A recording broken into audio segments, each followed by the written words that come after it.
Bismillahirrahmanirrahim. Assalamualaikum warahmatullahi wabarakatuh. Selamat pagi teman-teman kelas 7. Hari ini kita akan melanjutkan materi teks deskripsi. Oke.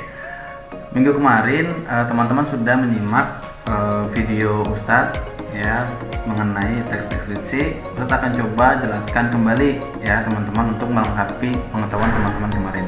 Sebelumnya marilah kita mulai sama-sama dengan membaca lafaz basmalah. Bismillahirrahmanirrahim. Baik, sini sudah ada teks deskripsi ya yang kemarin kita sudah bahas. Oke, teks deskripsi adalah sebuah teks yang mendeskripsikan atau menggambarkan sesuatu ya, boleh objek, benda atau tempat atau peristiwa. Ya, di sini ada contoh. Contohnya adalah sebuah semangka. Dengan contoh teks ini kita akan dapat mengetahui bahwa semangka itu kulitnya berwarna hijau, kemudian di dalamnya berwarna merah. Itulah yang disebut teks deskripsi, di mana sebuah teks bisa menggambarkan sesuatu objek. Tanpa melihat buah semangka kita bisa tahu nih, oh semangka adalah jenis buah yang mengandung banyak air, semangka memiliki biji di dalamnya, dan biasanya semangka memiliki biji berwarna putih atau hitam kecoklatan. Begitu ya. Next, ini hanya mereview. Kemudian, nah ini dia. Pengertian teks deskripsi adalah sebuah paragraf yang gagasan utamanya disampaikan dengan cara menggambarkan secara jelas tentang objek, tempat, atau peristiwa yang sedang menjadi topik kepada pembaca, sehingga pembaca seolah-olah merasakan langsung apa yang sedang diungkapkan dalam teks tersebut. Jadi, kuncinya adalah teks deskripsi itu bisa membuat si pembaca seolah-olah merasakan langsung apa yang diungkapkan oleh si penulis tanpa merasakan langsung peristiwa tersebut. Misalkan ada tadi ya buah semangka, kemudian kalau sebuah objek atau benda, kemarin sudah Ustadz berikan tugas ya menggambarkan sebuah objek. Jadi tanpa kita melihat langsung kita tahu objek yang sedang teman-teman bahas itu apa dan bentuknya seperti apa, warnanya seperti apa. Lalu kemudian kalau kita mendeskripsikan sebuah tempat tanpa kita datang, kita dapat merasakan aura-aura tempat tersebut. Misalkan teman-teman cerita tentang pantai. Biasanya pantai itu terkenal dengan pasirnya yang terhampar, lalu ada ombak, lalu ada kicauan burung-burung, kemudian ada angin-angin yang berhembus sepoi-sepoi. Nah, itu suasana-suasana pantai yang bisa disampaikan melalui teks deskripsi, sehingga tanpa orang datang ke pantai dia bisa tahu oh pantai itu seperti ini ya. Lanjut. Kemudian, nah ini ada ciri-ciri teks deskripsi. Ini kemarin juga sudah teman-teman baca, Ustadz hanya menjelaskan kembali ya. Ciri-ciri teks deskripsi. Pertama, paragraf deskripsi menggambarkan sesuatu, pasti ya. Berikutnya adalah paragraf yang dijelaskan secara sangat jelas dan rinci serta melibatkan kesan indera. Ingat, indera kita ada 5, jadi paragraf yang atau teks yang teman-teman tulis melibatkan kesan indera. Maksudnya gimana Ustadz? Kesan indera itu misalkan indera kita ada 5 ya. Penciuman itu ada hidung.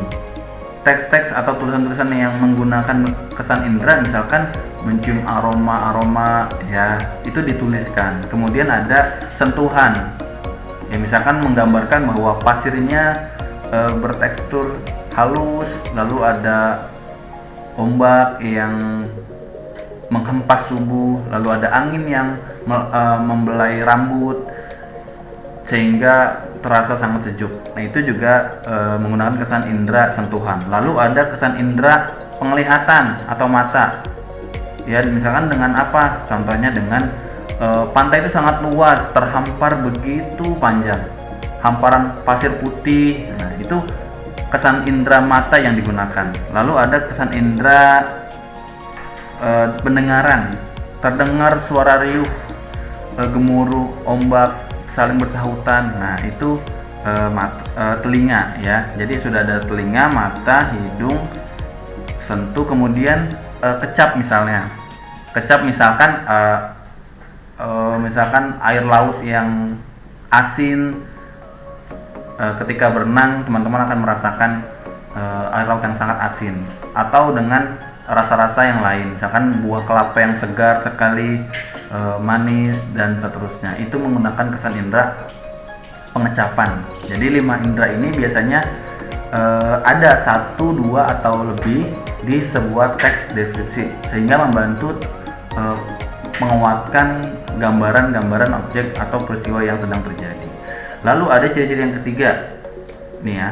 Ketika pembaca membaca teks deskripsi, maka seolah-olah merasakan langsung apa yang sedang dibahas dalam sebuah teks. Ini yang tadi ya. Kemudian ciri-ciri terakhir, teks deskripsi menjelaskan ciri-ciri fisik objek seperti bentuk, warna, atau ciri-ciri fisik atau psikis atau keadaan suatu objek dengan rinci. Itu ciri-cirinya teman-teman. Kemudian next. Nah, ini ada struktur teks deskripsi ya.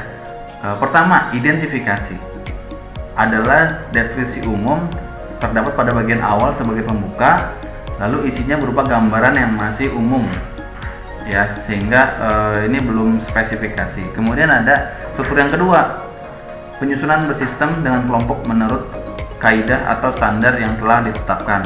Jadi klasifikasi ini mulai lebih rinci, merincikan tadi kalau pantai itu misalkan pantai selatan terdapat di sebuah daerah, nah itu masih umum. Kemudian masuk ke lebih rinci lagi, nama pantainya apa, lokasinya di mana, mungkin nama jalannya apa. Lalu kemudian yang ketiga adalah deskripsi bagian. Bagian ini merupakan penjelasan yang lebih rinci lagi, lebih lanjut lagi. Jadi menjelaskan terperinci di sebuah tempat itu tadi ya, ada pasir yang berwarna putih, ada karangnya, ada pantainya berwarna apa, lalu ada pohon-pohon apa, di sana kondisi seperti apa, itu lebih rinci lagi. Gitu teman-teman, untuk struktur teks deskripsi. Nah, ini tugas yang kemarin teman-teman sudah mengerjakan. Bagi yang belum masih Ustadz tunggu ya, dikumpulkan ya, nanti Ustadz berikan laporannya. Nah, selanjutnya adalah ini sudah kemarin. Kita lanjutan dari teks deskripsi yang kedua ya. Nah, ini jenis-jenis teks deskripsi. Dari sumber yang kita dapat, teks deskripsi sendiri dibedakan menjadi 3 macam. Pertama, teks paragraf deskripsi subjektif. Suatu paragraf deskripsi yang menggambarkan objek menurut kesan yang dimiliki oleh si penulis. Ini dari sudut pandang penulis, yaitu teks deskripsi subjektif. Yang kedua, teks paragraf spasial. Dalam teks ini, objek yang digambarkan hanya berupa tempat, benda, ruang, dan yang lainnya. Jadi ini berkaitan dengan ruang dan tempat ya, karena spasial. Kemudian teks paragraf objektif. Teks ini digambarkan apa adanya menurut keadaan objek. Jadi objektif, apa adanya objek tersebut kita gambarkan tanpa ada campur tangan atau perasaan si penulis di dalamnya. Bedanya adalah kalau yang paragraf subjektif ini sudut pandangnya dari penulis. Kalau spasial ini menggambarkan sebuah tempat ya tadi, jarak, lalu luasnya berapa dan lainnya. Kalau paragraf objektif ini menggambarkan sebuah objek apa adanya sebagaimana yang dilihat oleh si penulis tanpa ada campur tangan atau emosi di dalam teks tersebut. Jadi objektif apa adanya saja. Kemudian berikutnya adalah langkah-langkah membuat teks deskripsi. Nah, pertama, teman-teman harus tentukan dulu tema yang akan dibahas. Misalkan kita mau bahas tempat kah, objek kah, atau sebuah peristiwa. Ya, kalian tentukan dulu. Yang berikutnya, menentukan tujuan. Ya, tujuan ini untuk apa kita membuat teks deskripsi? Misalkan waktu awal pertemuan kita, Ustadz minta memperkenalkan diri ya. Nah, itu bisa jadi tujuannya. Ya, tujuannya untuk memperkenalkan diri atau memperkenalkan tempat atau memperkenalkan peristiwa. Lalu kumpulkan data-data dan lakukan pengamatan. Ini bisa dilakukan ketika teman-teman ingin membuat teks deskripsi tentang tempat wisata. Teman-teman cari dulu data-datanya, lengkapi dulu, baru kemudian ditulis. Lalu menyusun kerangka tulisan ya, sesuai struktur teks yang tadi sudah kita pelajari. Ada 3. Pertama, bagian awal ya, deskripsi umum, penjelasan umum, kemudian masuk ke klasifikasi di mana lebih detail lagi, kemudian yang terakhir adalah deskripsi bagian di mana itu merincikan apa yang teman-teman temukan di sana lebih rinci lagi. Kemudian yang ketiga, yang terakhir, mengembangkan kerangka tulisan ya. Jadi setelah tulisan kerangka sudah jadi, teman-teman bisa mengembangkan lagi sehingga teks deskripsi lebih rapi, dikoreksi lagi, ada yang typo kah, ada yang salah kah, dan seterusnya. Kalau sudah, maka teks deskripsi teman-teman siap dipublish, siap dipublikasikan. Berikutnya adalah kaidah kebahasaan dalam teks deskripsi. Ini kaidah kebahasaan dalam teks deskripsi diantaranya adalah pertama, menggunakan kata benda sesuai topik yang dideskripsikan. Ya, ingat ya kata benda. Kemudian menggunakan frasa yang mengandung kata benda. Jadi misalkan benda-benda yang misalkan di sini adalah contoh, yaitu beliau adalah seorang kepala sekolah yang rendah hati. Ya, kemudian mengandung kata sifat yang bersifat menggambarkan. Contohnya, satu siswa rajin, 2 kaos kaki putih, dan lain-lain. Kemudian mengandung kata kerja transitif untuk memberikan informasi subjek, seperti siswa itu mengenakan seragam putih biru. Lalu yang berikutnya adalah mengandung kata kerja perasaan, pendapat dengan tujuan mengungkapkan pandangan pribadi penulis mengenai subjek, seperti contohnya adalah saya pikir itu adalah kucing cerdas. Berikutnya adalah mengandung kata keterangan untuk memberikan informasi tambahan mengenai objek, seperti dengan cepat, di rumah, di kantin, di sawah, di pantai, dan seterusnya. Lalu mengandung bahasa kiasan berupa perumpamaan atau metafora. Misalnya, kulitnya lembut seperti benang sutra. Misalkan, atau hatinya halus sehalus kapas, dan seterusnya. Itu kaidah kebahasaan yang biasanya ada dalam teks deskripsi. Semua ini tidak wajib ada dalam teks deskripsi, tapi biasanya ketika teman-teman membuat teks deskripsi tanpa disadari, kaidah-kaidah ini muncul. Kemudian,